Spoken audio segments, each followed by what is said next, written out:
My name is Nancy Scola. I'm a journalist based here in Washington, D.C. I write about technology, politics, policy for a variety of publications. So we are here today to dive into a great topic.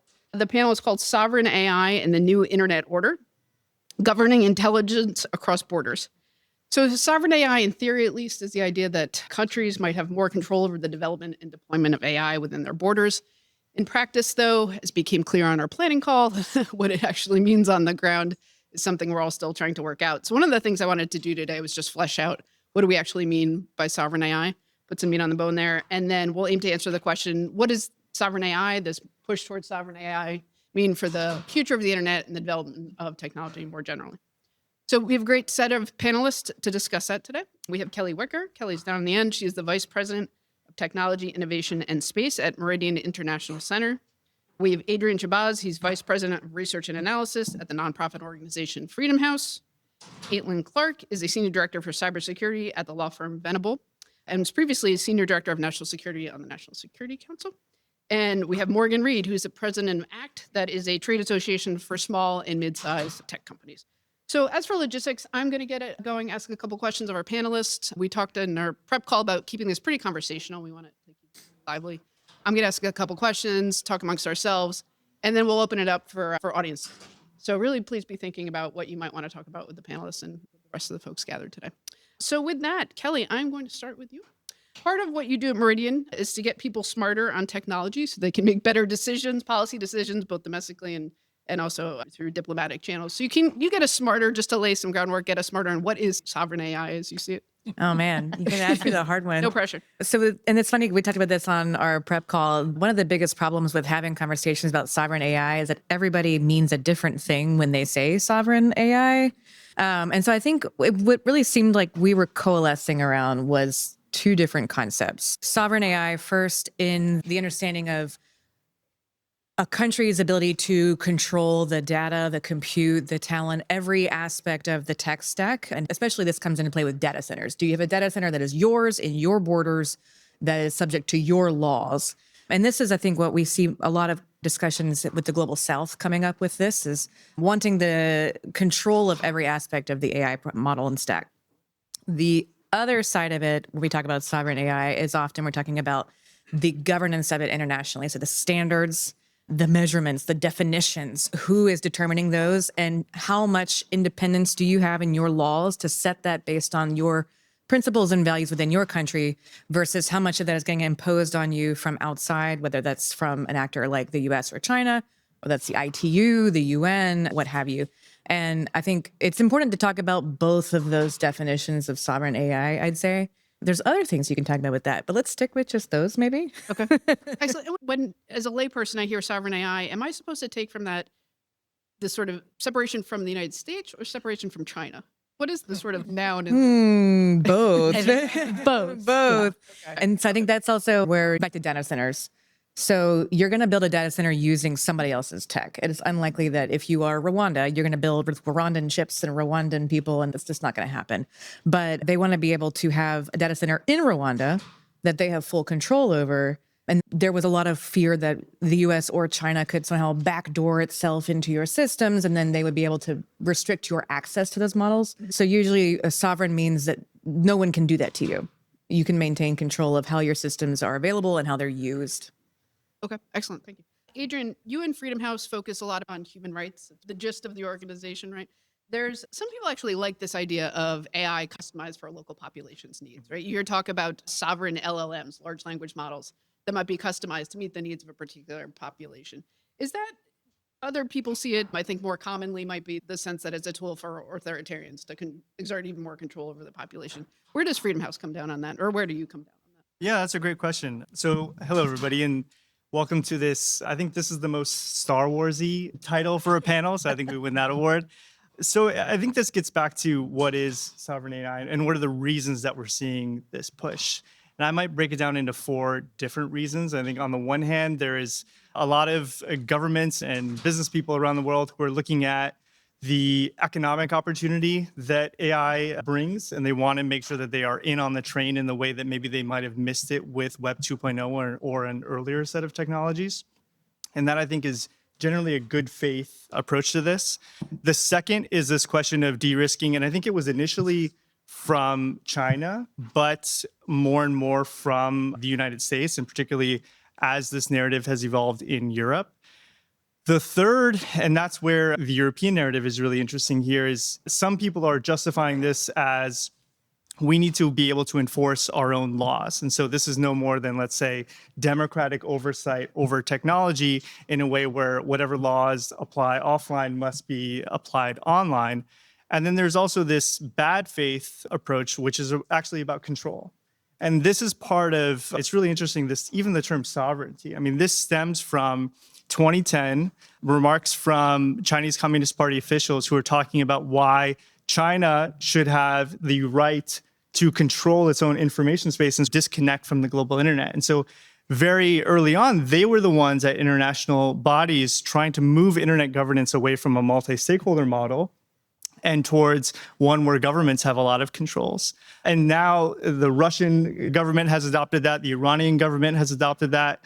And now it's really interesting to see this move towards democracies picking up this narrative. And that's where I think it's going to really depend on which country is it that is adopting a sovereign AI and for what purposes. And so if it is actually about localization, if it's about, I mean, there was a great example of a nonprofit in India, for example, that's using local LLMs in order to make government services more accessible to people in a country where there's so much linguistic diversity. So that's a great application of it. There's also applications, though, and this is written into laws in China, in Russia, and Belarus, and other places where the AI companies must agree to, let's say, aligning themselves with core socialist values, or in the case of Belarus and Russia, it's traditional values, whatever that might be. And actually, we know what that is. That a lot of times it's censorship towards and control of minorities, of ethnic and religious minorities, as well as dissent. And that's something that we've been tracking a long time at Freedom House, is this idea of authoritarian governments essentially want to disconnect from the global internet in order to be able to control and run their own repressive enclaves. Okay, excellent. We'll get into domestic politics, I imagine, in a little bit. But this push towards an AI space that's in line with Belarusian values or whatever, is that, we've also seen the Trump administration, they pushed for an anti-woke AI approach to things. Did that predate? Like, which came first? What's the chicken and the egg there? Did the U.S. sort of act first on that, or did other countries? Well, we're certainly seeing, this has been the case for a long time around the world. And so it's been the case that the Chinese government, even when they were talking about internet sovereignty, this is what they were talking about, was we need to be able to uphold our own values and interests. And that's going back to the founding of the international human rights system, is to say that human rights itself goes against the national interests or a particular culture, whatever it might be. And so that's really the purpose of Freedom House, is to show the universality of human rights and the fact that this is not about one country or culture. It's actually just core fundamental freedoms, freedom of expression, privacy that need to be upheld, whatever the technology is. Okay, thank you. Caitlin, Adrian talked about the idea of de-risking. You hear about it a lot in this space. We're taking an approach to technology that minimizes countries' risks in the world. What is the actual risk? You've been in the rooms where these conversations have been had. What are people so worried about with the more global approach to an AI ecosystem? I think it goes back to what Kellee talked about up front, about the idea of potential backdoors or accesses into tech stacks from certain countries and what that might do to either manipulate data or actually just to take data for both disruption and espionage purpose. And I think that there is concern in some countries around those ideas. If the vast majority of the technology underpinning artificial intelligence is from, let's just say, the US or China, then there's some of these questions come up around how do we have some trust in the technology that we're doing. And we talked about at the top of this conversation about the definition for what is sovereign AI. I think we can have similar conversation around what is trust in technology. Everybody has a different view of what that may be. Now, in other technologies like 5G, there were communities of practice and countries that came together to define what they meant by trust in that technology. The European Union's 5G toolbox being a good example of this, where they defined what they meant with governance and cybersecurity and controls and the technical controls, not controls over the populace. And I think that's one of the things that is missing right now in the conversation around sovereign AI is if we're going to talk about trust in a technology stack, what does that actually mean? Because I might have a view of that. I'm looking at the folks in the room. My guess is we don't have the exact same view because we haven't talked about it. We use these buzzwords a lot without definition.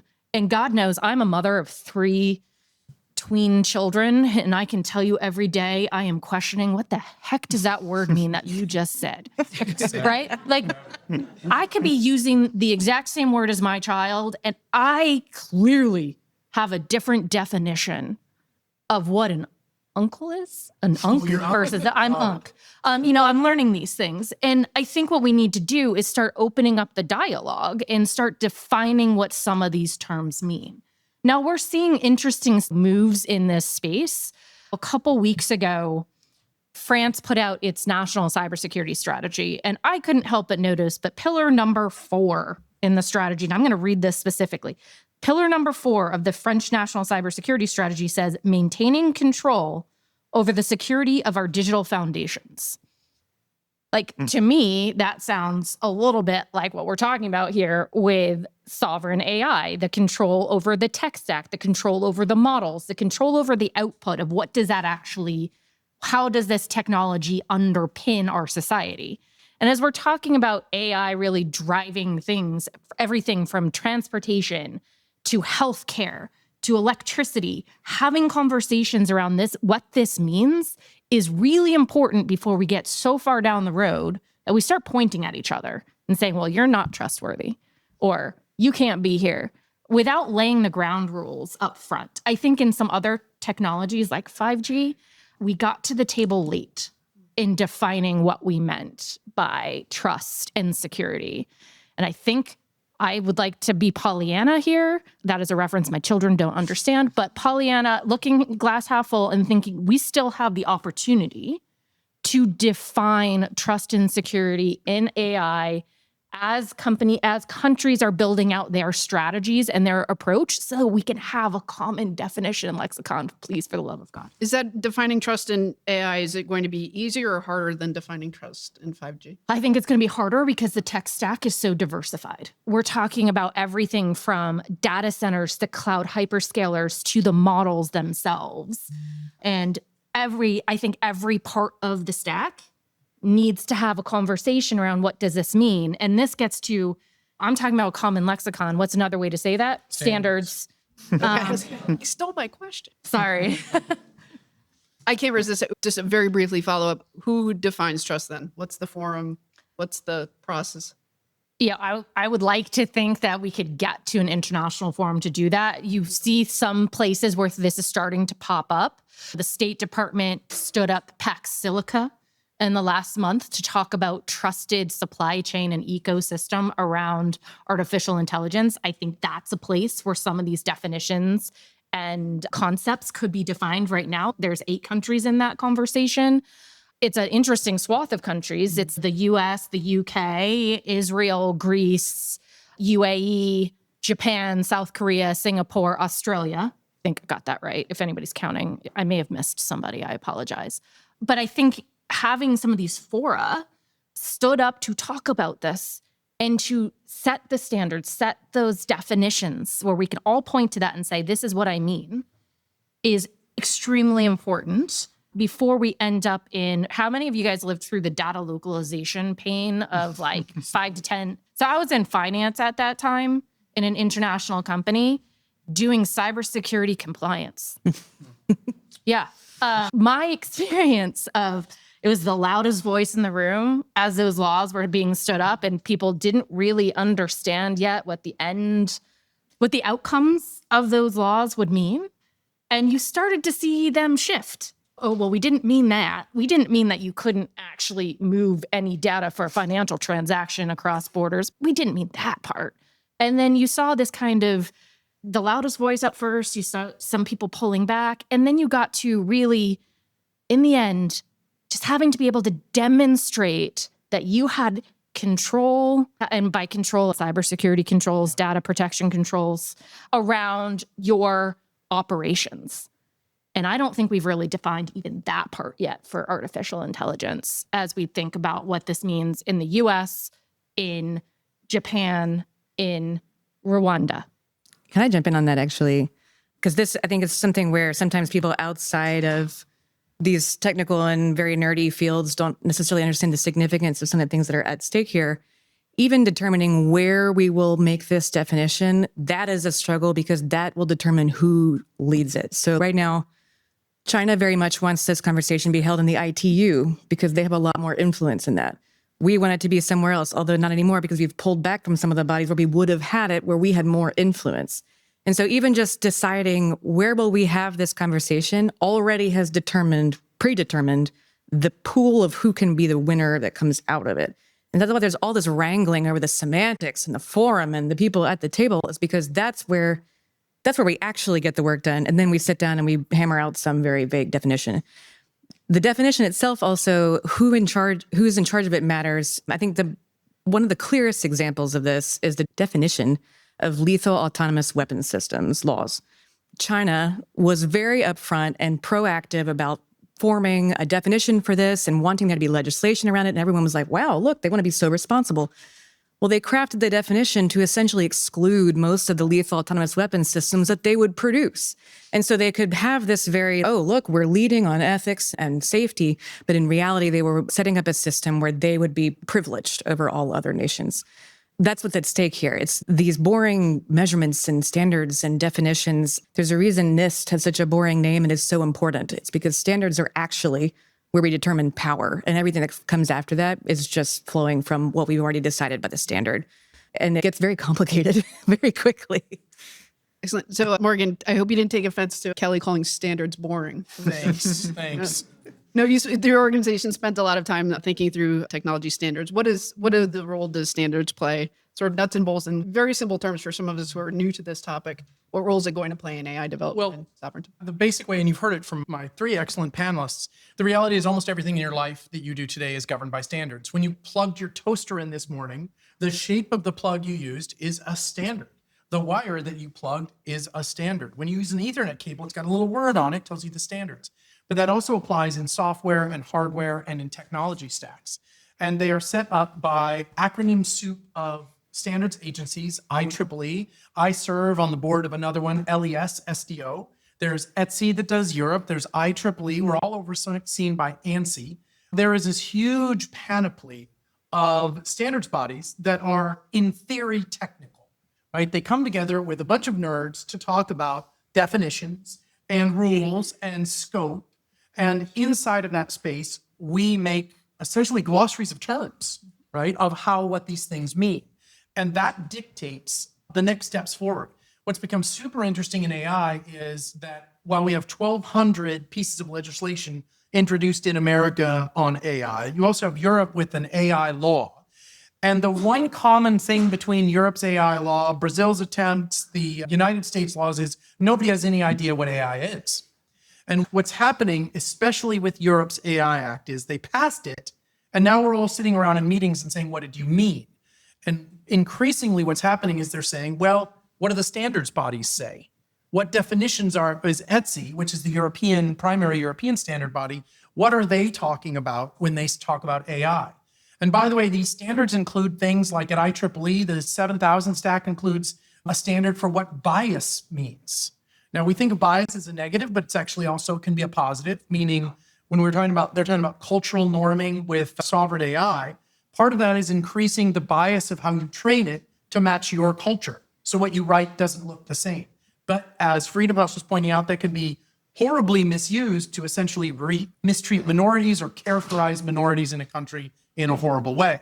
So IEEE's 7000 block determining the definition of bias might sound really boring, but it's actually really critical to how this all works. And there's a second factor that gets into the big geopolitics of all this. For a long time, countries have been playing in the standards body. It's not just engineers. For example, if you go to an IEEE meeting, there may be 50 or 60 engineers from the United States. There will be 500 from China. That's not an exaggeration of scale. They have taken a forward approach to it and said, we need to make sure that our country is well represented at all these standards bodies. The United States takes an approach with standards bodies is that it's just done by companies, and the companies have to, from their budget, choose how many engineers that they send. China has taken the policy that standards are important, so we are going to underwrite the participation in standards by multiple companies. So you'll have this huge imbalance of number of people and engineers at the table. And by the way, I don't think China's being dumb to do that. It's probably a good idea. But they've essentially underwritten the engineering staff that are there. And there's one other part of this that even gets more complex and even more nerdy, is last year, the United States Patent and Trademark Office, 10% of all patents that were filed were on AI. Now, you may say, what does that have to do? Well, pretty much every standard that exists in the world includes a section on what are called standard essential patents. And so if the patents that are included in that standard are owned by a company in a country, and that company's government has said, we would like companies from these other countries not to have access to that international standard, then the patent can become a weapon to exclude. Now, technically, they're supposed to be granted on what are called fair and reasonable and non-discriminatory terms, but in the wild, wild west of international relations, what we're seeing is I can exclude if I don't like your country. I'll say you can't use that international standard. Or if you want to sell that product into this country, you're going to have to abide by my rules. And I can use the patent as a cudgel to prevent your use. And so when I say 10% of all patents filed last year were in AI, those are all moving into the standard space to dictate. So 3 things we got to think about. Definitions, as she said, where do we do the meeting? Is it at ETSI? Is it at IEEE? Is it at ANSI? Is it at LES? We've got to think about who's at the table, from what countries, from what companies, and from what industries. And third, we have to think about what intellectual property are they pushing into the table, and how do they plan to use that in the future? Okay. So I want to read a small bit of a letter that a group of academics and civil society groups in Canada sent to Prime Minister Carney this fall, pretty much saying we need to decouple from the United States. There was a line saying, we will be hard-pressed to build Canada strong, let alone avoid becoming the 51st state, if we surrender more of our digital sovereignty to American tech giants. Is it even possible to have, has the ship sailed on international consensus? Am I too cynical? The ship has sailed on international consensus on the way we used to think of, let's get together in a room and actually come up with standards and definitions of trust and that sort of thing. Is the world just sort of moved on that it's not possible to have those agreements? This is so hard. One thing is we have a lot of vacancies in our diplomatic apparatus. It's really hard for us to have conversations when half of our ambassador seats are empty. And so that's one thing we talk a lot about, technologists taking their roles as diplomats seriously, because where some of Canada's uncertainty in that letter is expressed as a result of actions our government has taken, some of it's being expressed as a result of actions that companies headquartered in the U.S. have taken. And those companies haven't really thought about their geopolitical power when they decide things. Just because they're headquartered here doesn't mean we have any control over them either. They almost exert more influence than many nations do around the world. So I think this is a classic question of diplomacy. Are people misunderstanding what's happening? The intentions of the parties at play. I don't think that consensus is dead. I don't think that the right people view themselves as needing to be at the table to have the conversation. We should fix that. Okay. I'm going to actually bounce Adrian and then we'll go back. Sure. Well, I think it gets to this particular moment that we're in and some of these broader geopolitical trends about why are we seeing this. For a long time, the U.S. has been, let's say, leveraging, or some would say weaponizing, the interdependence of the global system in order to fight for what's right in some cases, for sanctions, for example, against bad actors in the international system. That's an incredible power that the U.S. has always had. And we have seen the likes of China, Russia, Iran, and others find ways to build up their own resilience against the United States, leveraging the system to, in some cases, defend human rights. What I think a lot of people did not expect was the US government to be weaponizing that interdependence against other democracies. Mm-hmm. And so it's really interesting to see what is going to happen, and are the likes of Canada or the European Union going to go in the same direction that China, Russia, or Iran went in terms of creating their own, let's say, self-sustainable country. Nobody has done it perhaps better than China, but I would say Iran is the sort of sneaky, and you see this recently with the protests that happened in Iran, where they shut off the internet in order to prevent information from going out and also prevent information from being spread around the country. So it has this impact on human rights locally.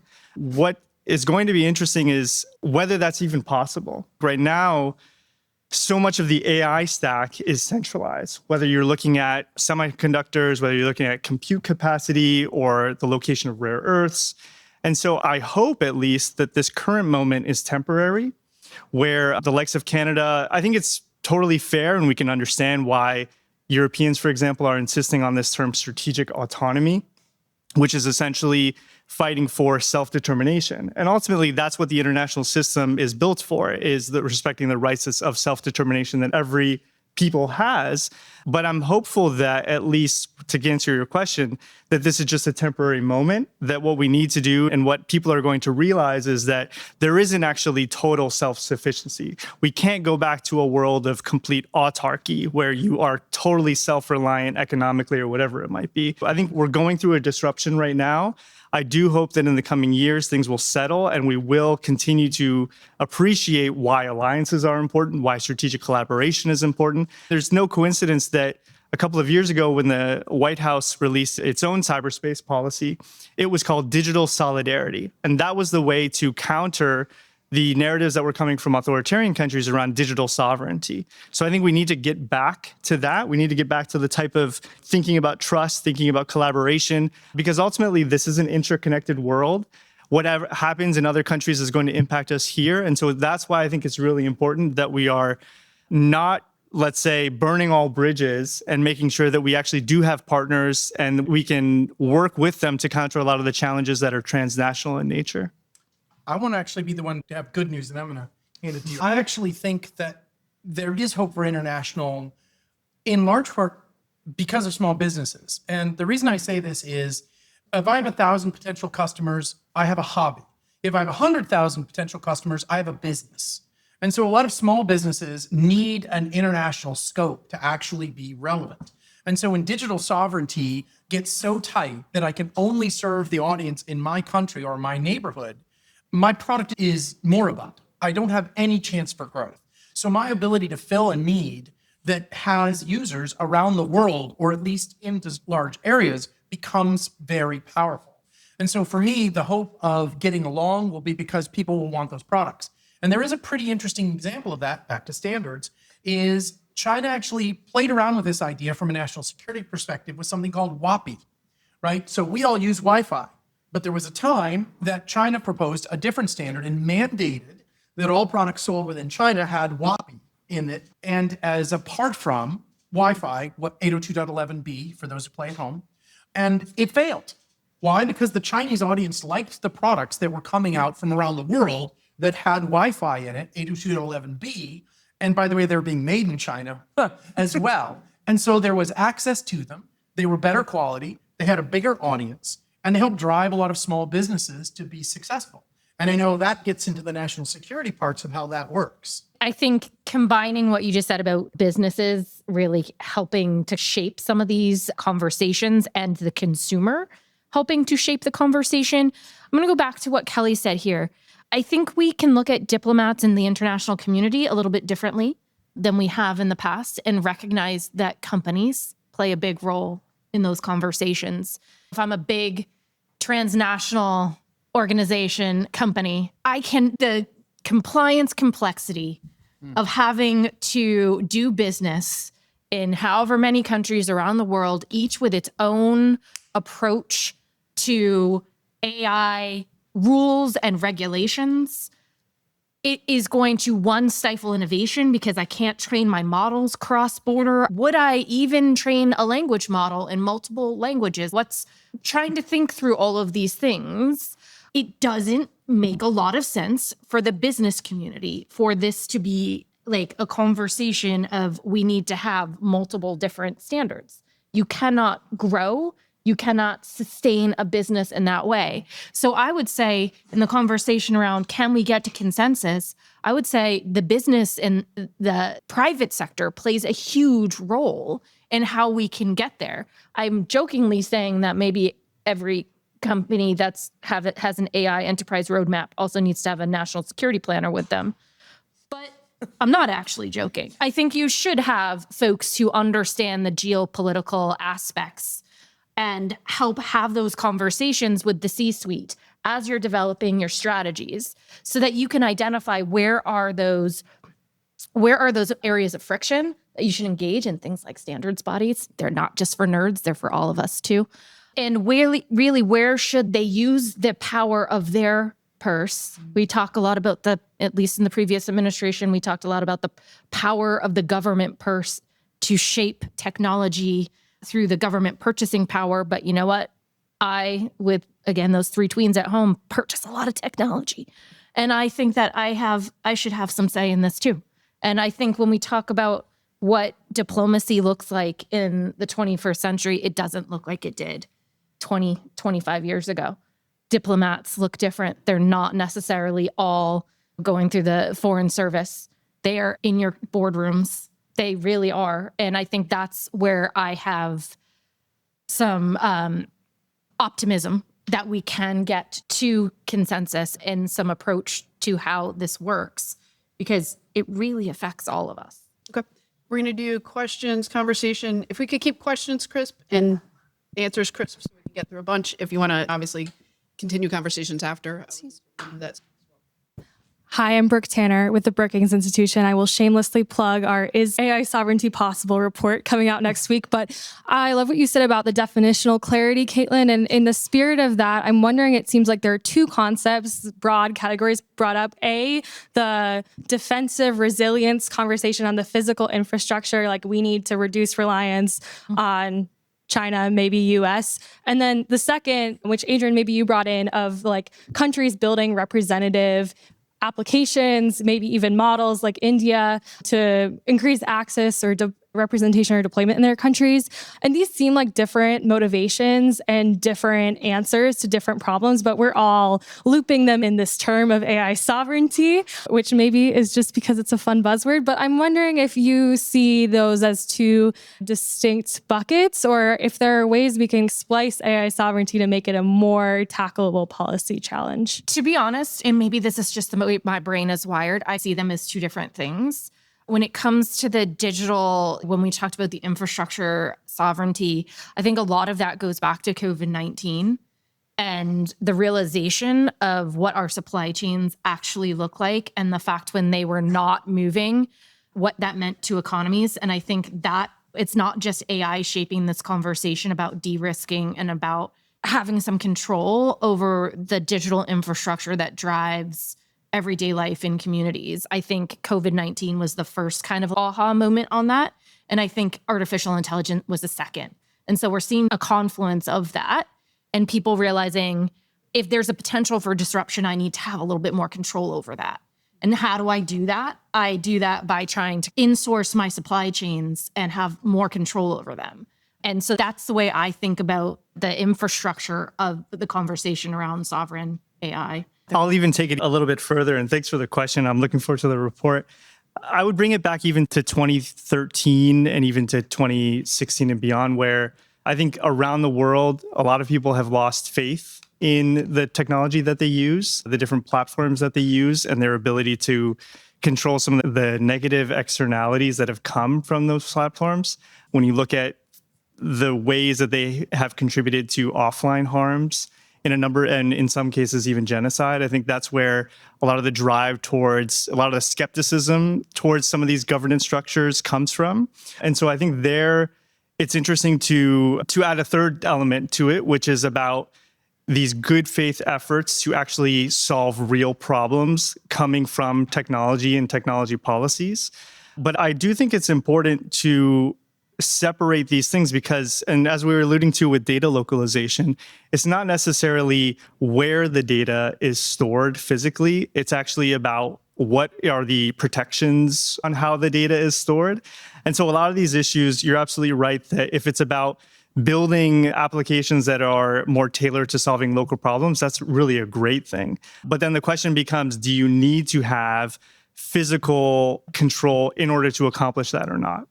I'm going to just say, so we can create some difference, I'm going to disagree with her just a little bit in this idea of insourcing. I actually think building greater resiliency is better. I think what we learned in the supply chain was you can come too close to the bone.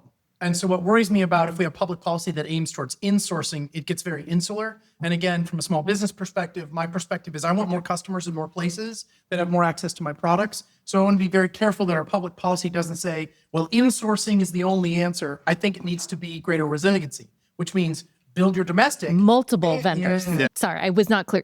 I'm not necessarily for insourcing. Okay. I'm a former emergency manager who fully believes in having more than one supplier. And because when that is cut off, what do you back up to? If you've got your primary is there, what's your fallback? But I think what happened in a lot of places, Yes. people didn't have that close to fallback. Yeah. I was trying to feed controversy. Yes. We did- Sorry. Actually, I'll poke at that board. We did see Tim Cook in the Oval Office in the summer talking about building an end-to-end silicon supply chain complete within the United States. Was that misguided? I think when you run a multi-trillion-dollar company, it's possible to build an end-to-end supply chain. Okay. However, The rest of us are. yeah, well, not just the rest of us. I actually think that what's important is that we have an end-to-end supply chain that has access points for small businesses to build products on top of it. I don't want just one end-to-end supply chain. I like there being more than one. Can I do a quick hit on one part of her question? You asked, can we merge these two questions? I think where the infrastructure question merges with this representative technology question is on the layer of, can you build something, or do you have to have your access to something for you be mediated by a large lab? And so I think that's when the infrastructure question is important. Do you have the compute and the open source model and the data management to be able to build an Indic language LLM or a tribal language LLM? There's not a lot of trust among Native American tribes in the US in the big labs. They're not willing to work with them, but they deserve to have an AI model that's tailored to their needs. I think that is the point where that does become one single conversation. That's hard, though, from the perspective, as an Alaskan, I will tell you that there are cultural problems with that. Yes. Right? Inuit, Gwich'in, their version of sharing information is not one that is highly compatible with the idea of just spilling everything to an LLM. Yeah. There are cultural components to how that works. Charles Sung, a Washingtonian, and also inventor of Universal Computing Interface Architecture and founder and the CEO of Alliance for Universal Computing, among many other titles. But that's enough for me. But a very quick question for every member of the panel. I hope you can answer this question very clearly. Trying to ask that one earlier at the keynote did not get a chance. Very simple question. I'm a veteran of this conference, annual one. So we're talking about the internet. Now we're talking about AI. A very simple question for each one of you. Is AI bigger than the internet? If so, why? Is AI bigger than the internet? Which is a claim made by many big wigs from the West Coast, including some big wigs from Google, among many others. Bigger in significance? World-changing? Well, they made a claim saying that AI is bigger than the internet. So I want every member of the panel to answer that question. Kellee, you're up Go down the first. road. Oh man, you guys always give me the hard Another ones softball. first. I think in terms of changing the way that we engage with information in the world, I guess I would say they're about on par. But we're in such a bubble, and I don't use that word lightly, but in terms of we're trying to throw AI at everything right now, and we're going to find out where it actually fits in our lives. But I do think it'll fundamentally be a version shift of I used to do my work this way, now I do it this way, and that bears very little resemblance. The same as I used to do research in the library, now I do it on a computer. So I guess I would equate them. That's maybe a cop-out. So I'll say no, because I think we have almost a biblical begat problem, right? It would be saying, is the printing press bigger than the internet? Well, you don't have the internet without the printing press. You don't have AI without the internet. These are begats. It's like reading the Old Testament. We have to go through the begats to get to the AI. Do I think its impact on society is going to be as big? I think it's an open question, but I don't think it's bigger because you can't do one without the other. And I would say today's AI is as reliant on the decision to invent a printing press as it is for the first Cat5 cable. Ditto what he said. There, I was being succinct. You asked for a quick answer. Agreed. All I heard was somebody said baguettes, and so I'm looking for where the baguettes are. But I'm going to answer that question in this way. I worry that AI is bigger than the free and open internet. And so that what we're going to see is that our problems or our concerns around AI are going to consume how we think about the global internet. And if we think about the internet as connecting people all around the world, we might get to a time where we don't actually need the internet because it's just machines talking to each other. And so what are they working for? And then where does that leave all of us? All right. So We are working at A plus. My name is Abhishek, and I'm an engineer as a lawyer. So there has been some recent news that some companies are going to put data centers into the space. So my question is, outer space. I'm on the moon, I think. yeah. Yeah. So what kind of like privacy concerns or regulatory concerns are there if the data center is registered in a country which is not signatory to the Outer Space Treaty or the Space Liability Convention? These would be satellite data center, like they're Yes, orbiting. yes. Satellite. Well, there's satellite, and then there was somebody On the moon. on the moon was also suggested using solar energy to Right. power. All right, I got to write a story about We have standards on some of that stuff. That exists. There are standards around treaties on data and data transportation and which layer. So yeah.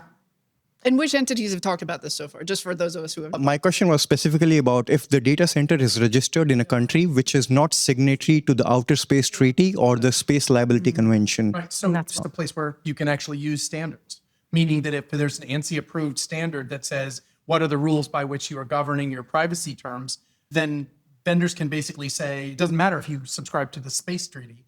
If you say I will buy products that don't comply with IEEE's 1234.204 policy, then you don't buy a product.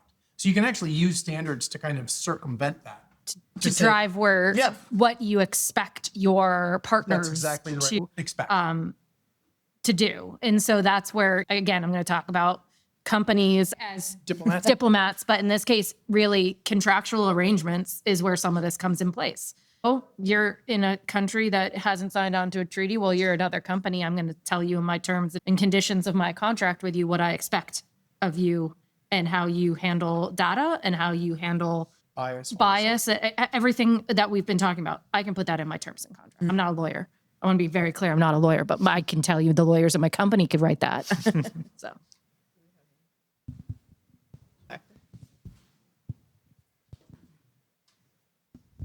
My name's Silas James. I'm a student at American. And my question concerns something you touched on earlier with American state power through the internet companies. I know that for a long time, American companies relied on a narrative of internet freedom, and that's changed a lot recently with both politicians and companies talking about American AI dominance. I spoke with a employee at an AI firm earlier that said that that rhetoric is hurting American companies' market shares abroad. And I would imagine that if it's hurting their market shares, that's also hurting the internationalized state power of America. So I'm curious on if you all think that statement is true and how companies are navigating that. What rhetoric exactly? American dominance. Oh, okay. And so I guess this is where you would probably have noticed I didn't talk about dominance at all while I was up here. I talked about trust and the fact that we really need to define what that means.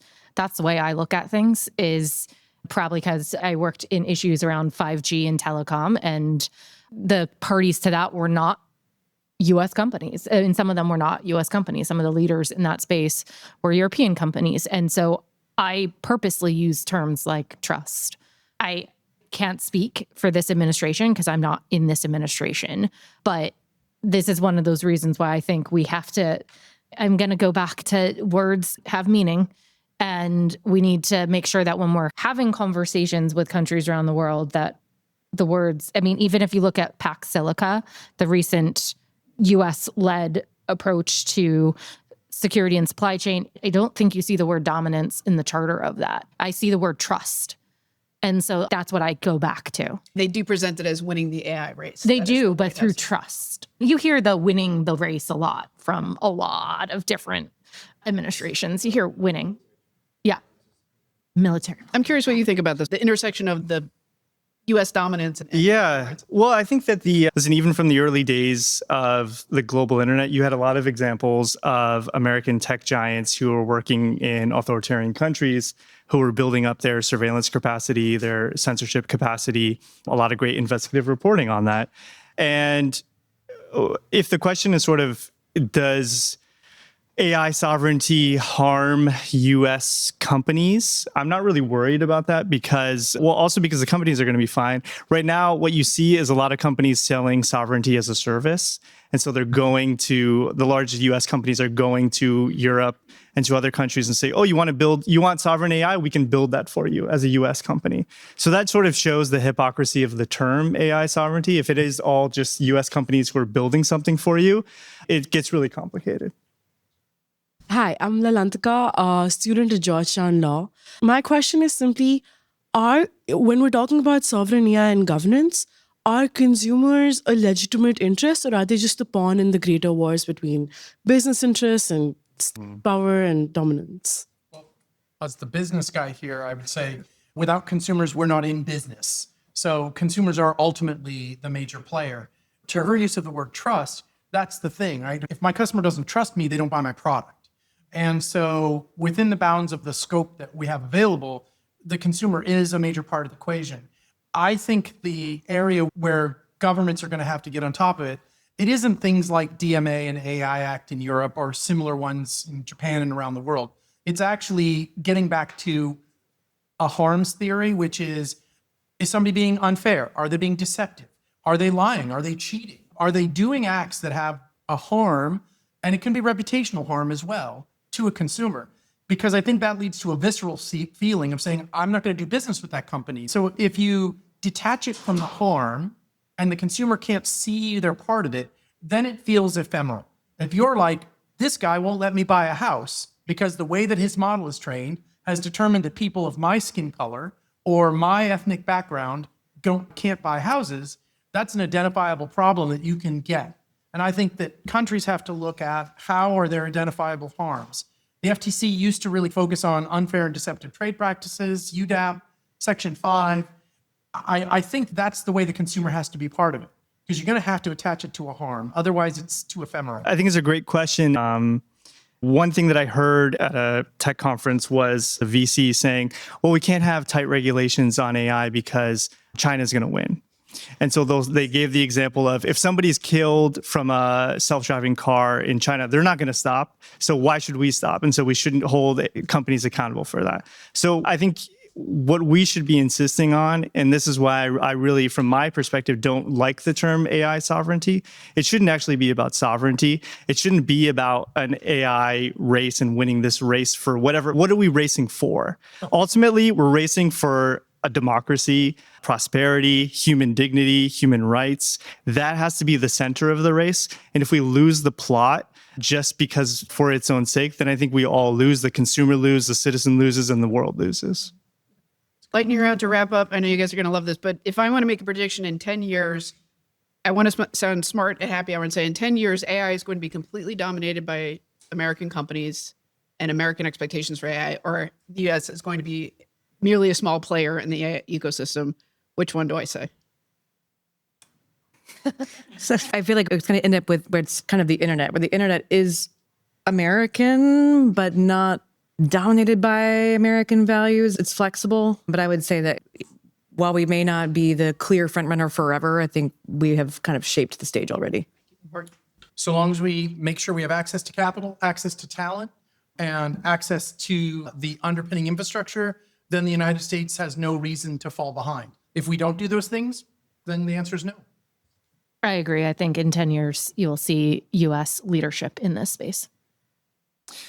I think it'll be what we're seeing in terms of geopolitically of more of a multipolar order, but the U.S. still the leader. And I think that could be a good thing so long as there isn't this confluence of corporate power and government power without bringing in voices from civil society. I think that's going to be really important to make sure that this technology is governed for good. Okay, thank you so much. I apologize if we didn't get to questions. I'm sure folks will be willing to speak after the panel. We've talked about Alaska, space satellites, the Bible, baguettes. So thank you, Kellee, Morgan, Adrian, and Caitlin. I really appreciate it. And thank you all. Thank you, Nick.